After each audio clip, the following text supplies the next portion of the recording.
د الله رسول فرمایي تی مریض ډېر مه مجبوره چې خامخا خوراک وکړه، ډېر یې مه مجبوره کړو چې خامخا څښاک وکړه. ولې؟ د الله رسول فرمایي الله پاک دی په خپله مړوي، الله پاک په خپل قدرت سره دی مړوي. ډېر ورځې خوراک نه دی کړی بیا هم ژوندی دی.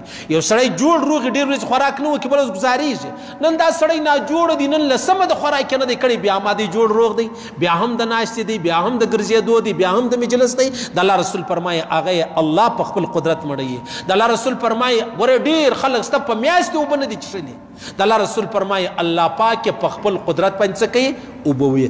اوس دا خبرې چې زه کوم دا که د چا له دماغه چپه سوه نو دا ما نه دي کړي، دا د الله رسول ویلي. زه خالي ترجمان یم، زه ترجمان یم. که چا اعتراض کوي پر ما ذاتي اعتراض کولی سي، ذاتي اعتراض وکړه، خو زما پر هغه خبره چې زه هم د الله رسول فرمایي پر هغه به اعتراض نه کوي. که پر هغه اعتراض کوي هغه نو داسې مثال لري لکه پر جناب نبی کریم مبارک صلی الله علیه و آله وسلم چې یو سړی اعتراض کوي او څوک حق نه لري چې راولاړ شي چیش وکړي د پیغمبر علیه الصلاة والسلام مبارک پر خبره باندې چیش وکړي، اعتراض چې دی هغه وکړي. دا خبره هم ختمه شوه.